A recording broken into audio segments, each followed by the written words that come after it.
अस्सलाम वालेकुम स्टूडेंट। मैं सर खालिद बात कर रहा हूँ आपसे। और लास्ट टाइम हम लिमिट ऑफ द सीक्वेंस के बारे में डिस्कस कर रहे थे। उसमें हमें जनरल टर्म पहले से गिवन थी और हमने उसमें लिमिट ऑफ सीक्वेंस निकाली थी। अच्छा, अब इसी तरीके से क्वेश्चन 8 है। अब देखिए क्वेश्चन 8 को बताने से पहले कुछ बैकग्राउंड। 7 आपने किया हुआ है, आपको माशाल्लाह से काफ़ी चीज़ें आइडिया हो गया होगा कि उसमें हमने सीक्वेंस की जो है वो जनरल टर्म निकालने के लिए डायरेक्ट नहीं निकाला था, इनडायरेक्ट निकाला था। ठीक है। अच्छा, इसमें भी होगा, लेकिन इसके अंदर एक एक्स्ट्रा चीज़ ये दी जा रही है इसमें, अगर आप इसको ऑब्जर्व करें, सारी चीज़ें ऑब्जर्वेशन की है। जैसे देखो 3/2 है, फिर 2/3 आ गया। सही है, समझ में आ गई भाई कि 3/2 इसका रेसिप्रोकल ले लिया, 2/3 5/4 लिया इसका रेसिप्रोकल। अब अगली फिगर मैं लिखूंगा तो उसका रेसिप्रोकल लिखूंगा ना भाई। अब कोई भी अब मुझे नहीं पता अगली फिगर क्या आएगी क्यों, और फिर उसका मुझे रेसिप्रोकल भी लिखना होगा। तो इसका मतलब है कि ये आपको अभी बज़ाहिर नजर नहीं आ रहा कि ये सीक्वेंस में है या नहीं।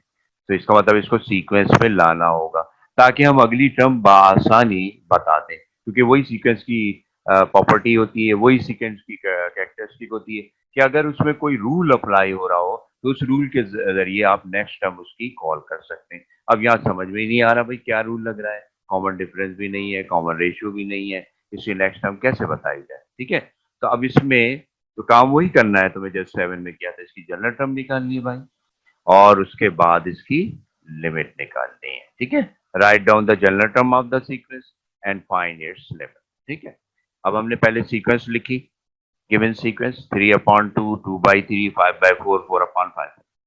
अब इसमें हम इसके अंदर कुछ इसमें चेंजिंग करेंगे। और चेंजिंग क्यों करेंगे, इस तरह से चेंजिंग करेंगे ताकि ये तमाम टर्म एक सीक्वेंस में आ जाए और फिर हम इसकी जनरल टर्म निकाल लें।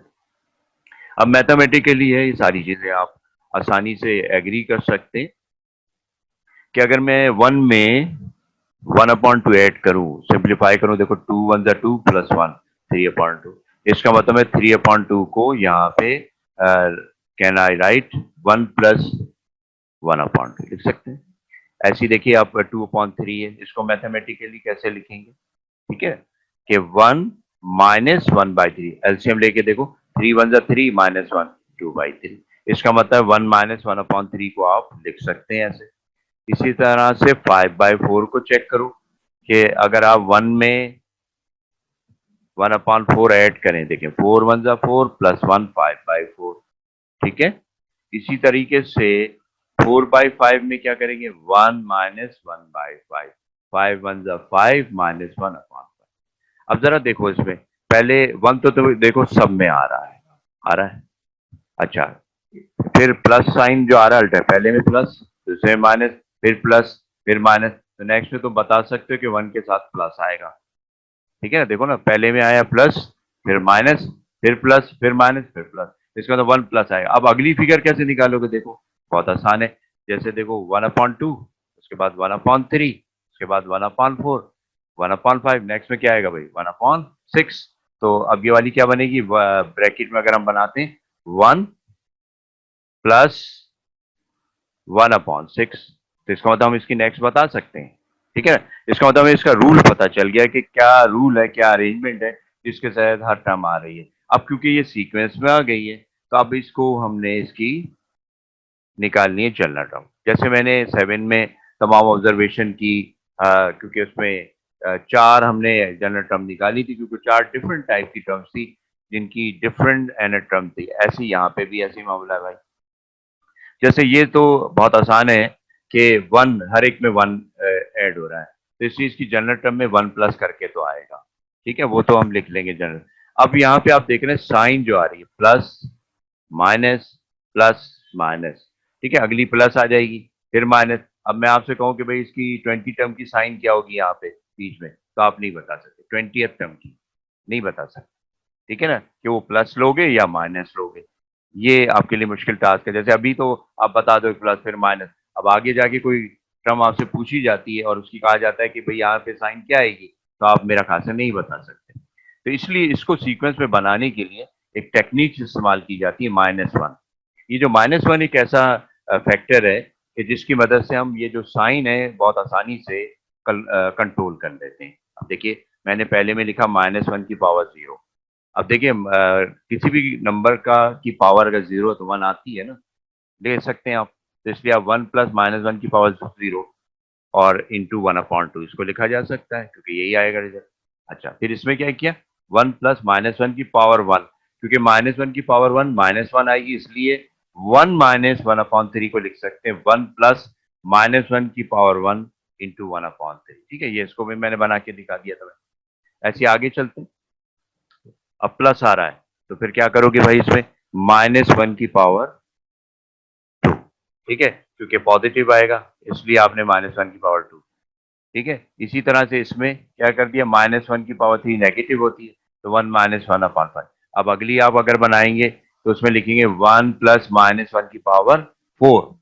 तो अब आप देखिए ये सीक्वेंस में आ गई है ना। ठीक है, अच्छा अब दूसरी चीज आपने बहुत ऑब्वियस है, देखिए जैसे इसमें 1/2 आ रहा है, 1/3 आ रहा है, 1/4 आ रहा है, 1/4। तो इसके डिनोमिनेटर में जो है वो सीक्वेंस बन रही है 2 3 4 5। ठीक है, तो इसकी भी आप कंसिडर करके इसकी, अब ये अर्थमेटिक है ना, इससे इसकी जनरल टर्म निकाल सकते हैं आप। अच्छा, इसी तरीके से ये जो -1 की पावर है 0 1 2 3, इसको भी आप कंसीडर करके अर्थमेटिक सीक्वेंस के जरिए कर सकते हैं, क्योंकि इसमें भी देखो कॉमन डिफरेंस 1 का आ रहा है, इसलिए निकाल सकते हैं। तो इनकी पहले हम निकालेंगे जनरल टर्म, जनरल टर्म कह लें या nth टर्म, और इसकी nth टर्म निकालेंगे 2 3 4 5 की। ठीक है,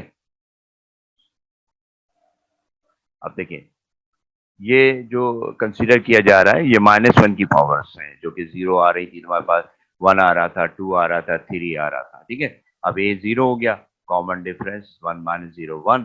फार्मूला वही होगा भाई, t n equal to a plus n minus 1 into d. ठीक है ना, अब आपने रखा ए की जगह 0 भाई, एन माइनस 1, और डी की जगह 1। सिंप्लीफाई करेंगे तो मेरे ख्याल से एन माइनस 1 आ जाएगा। इसी तरह से अब वो जो फ्रैक्शन में लिया था ना 1/2 1/3 1/4 1/5, उसके डिनोमिनेटर में 2 3 4 आ रहा है ना, तो उसको ले लिया अलग से 2 3 4। ठीक है, ए आ गया 2, डी आ गया 3 माइनस 2 1। अब टी एन लिखोगे a plus n minus 1 into t. ठीक है, और 2 plus n minus 1, common difference 1 है, सिंप्लीफाई करेंगे 2 प्लस एन माइनस 1 एन प्लस 1 आ जाएगा। ठीक है, तो अब इसमें बैक में आप देखें कि यहाँ 1 आएगा। ठीक है, जब आप इसकी जनरल टर्म लिखोगे यहाँ प्लस आएगा, या -1 की पावर आपने निकाल ली ना इसकी जनरल, एन माइनस 1 यहाँ आ जाएगा भाई।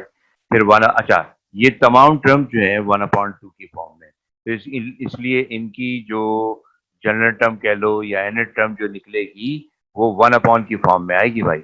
यानी अब इसकी तुमने निकाली 2 3 4 की n+1 निकाली है, ये आएगी 1/n+1। इस तरह से जनरल टर्म बनेगी। तो देखो नेक्स्ट में आपको दिखाई जा रही है, ये देखें रिक्वायर्ड जनरल टर्म है ना, 1 तो सब में ऐड हो रहा था, मैंने तुम्हें बताया था, प्लस आ रहा है, -1 आ रहा था, उसकी पावर n-1 जो अभी हमने निकाली है, और फिर ये जो फ्रैक्शन आ रही थी है ना, जिसके डिनोमिनेटर के अंदर 2 3 4 था, इसकी आपने जनरल टर्म n+1 निकाली। तब क्योंकि हर टर्म 1 की फॉर्म में, इसलिए इसकी जो जनरल टर्म है वो 1 की फॉर्म में आएगा, 1/n+1। ठीक है, अच्छा अब ये जो प्रोसीजर है जो हम कर रहे हैं इसके अंदर, क्योंकि जाहिर है ये हमारा इनडायरेक्ट वे है। ठीक है, जैसे हम वहां पे भी जब एन टर्म निकालते थे तो मेक श्योर करते थे फर्स्ट ईयर में, फर्स्ट टर्म या सेकंड टर्म निकाल के, कि हमने जो एन टर्म निकाली है उससे जो गिवन सीक्वेंस की सारी टर्म हम रिकॉल कर सकते हैं, यानी तब मेक श्योर हो जाते हैं कि भाई ये जो सीक्वेंस है इसकी यही रिक्वायर्ड जनरल टर्म है। तो देखिए इसकी एक्टिविटी मैंने छोटी सी तुम्हारे सामने की है, और इंशाल्लाह ये बात तुम्हें क्लियर हो जाएगी कि भाई हमारा जो प्रोसीजर है करेक्ट है। पहले देखिए एन की जगह 1, यानी इसका मतलब पहली टर्म आपको निकाल के दिखाई जाए। अच्छा, ये पार्ट नहीं है सोल्यूशन का मसला, ठीक है, ये आपका पार्ट नहीं है। सिर्फ आपको जब भी आप स्टडी करोगे इस स्लाइड्स को, तो अगर आपको ये बातें नहीं समझ में आ रही होंगी तो फिर आपको ये हेल्प लाइन देगी जो साइड मैंने लाइन लगाई है। कि यार ये कैसे मेक श्योर होगा कि काम जो हमने किया है सही है गलत है, इसका प्रोजेक्ट ये इसके लिए तो ये आपने एग्जाम में माइसन नहीं देना होगा। एग्जाम में ये स्टेप आएंगे जो अभी मैं वन बाय वन इंशाल्लाह एक्सप्लेन करूंगा। तो फॉर n इक्वल टू 1 रखा आपने, a1 यहाँ 1 रख दिया भाई, यहाँ लिखा 1 प्लस फिर -1 लिखा, फिर n की जगह यहाँ 1 लिख दिया, फिर -1, फिर 1 1 अपॉन 1 प्लस 1, देखो यहाँ लिख रहा हूँ 1 प्लस -1 की पावर 1 माइनस 1 1 अपॉन 1 प्लस, ठीक है। अब 1 प्लस अब -1 की पावर क्या आएगा 0 1 अपॉन 2, ठीक है जी। अब -1 की पावर 0 तुम्हें पता है 1 होता है, तो क्या बचेगा 1 प्लस हाफ, 1 प्लस हाफ को दोबारा उसको तुम्हारी और पहली टर्म जो थी अगर तुम्हें याद हो ये 3 अपॉन 2 थी फर्स्ट टर्म, ठीक है।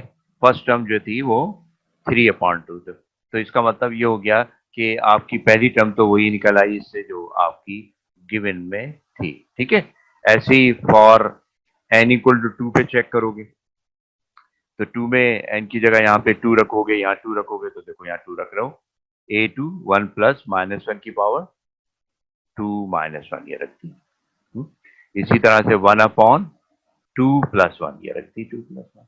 अब सिंप्लीफाई करो 1 प्लस -1 की पावर 2 माइनस 1 1 1 अपॉन 3, ठीक ठीक है। 1 प्लस -1 की पावर 2 माइनस 1 1 और 1 अपॉन 2 प्लस 1 1 अपॉन 3 आ गया। अच्छा अब इसमें 1 plus minus into plus minus होता है, 1 माइनस 1 अपॉन 3 लिख दिया। अब जरा इसको सिंप्लीफाई करो, 3 1 जा 3 माइनस 1 2 है, तो ये तुम्हारी सेकंड टर्म आ गई। इस तरह से मेक श्योर हो गया कि हमारा प्रोसीजर करेक्ट है, ठीक है। अच्छा अब हम यहाँ क्या करेंगे कि लिमिट इस पर अप्लाई करेंगे, limit n tends to infinity, ठीक है, n tends to infinity a है। अब इसमें भी लिमिट लिख दें, limit n tends to infinity 1 plus -1 की power n minus 1 divide by 1 upon n plus 1। अच्छा अब इस पे लिमिट अप्लाई करते हैं, जहां जहां n है 1 प्लस -1 की पावर यहाँ क्या रख देंगे इन्फिनिटी, ये हो जाएगा infinity minus 1 into 1 upon infinity की जगह यहाँ n की जगह रख देंगे इन्फिनिटी इन्फिनिटी प्लस 1, तो 1 अपॉन इन्फिनिटी प्लस 1 हो जाएगा। अच्छा फिर 1 प्लस -1 की पावर इन्फिनिटी माइनस 1 तो ऐसे ही रहेगा, 1 अपॉन इन्फिनिटी प्लस 1, इन्फिनिटी में कुछ भी आप ऐड करो इन्फिनिटी आएगा तो 1 अपॉन इन्फिनिटी। अच्छा फिर उसके बाद 1 प्लस -1 की power infinity minus 1 1 upon infinity 0। अब 0 से कोई भी चीज मल्टीप्लाई होती है वो 0 हो जाती है, ठीक है, तो इसलिए यहाँ पे आपने इसको 0 यूज किया है, ठीक है। अच्छा तो ये आ जाएगा 1 प्लस 0 यानी 1, ठीक है, तो इसकी लिमिट आ जाएगी भाई 1, ठीक है। ये क्वेश्चन 8 हो गया आपका। अगर आपको हमारी वीडियो पसंद आई तो आप इसको लाइक करें और अपने दोस्तों से इसको शेयर करें और हमारे चैनल को सब्सक्राइब कीजिएगा। शुक्रिया।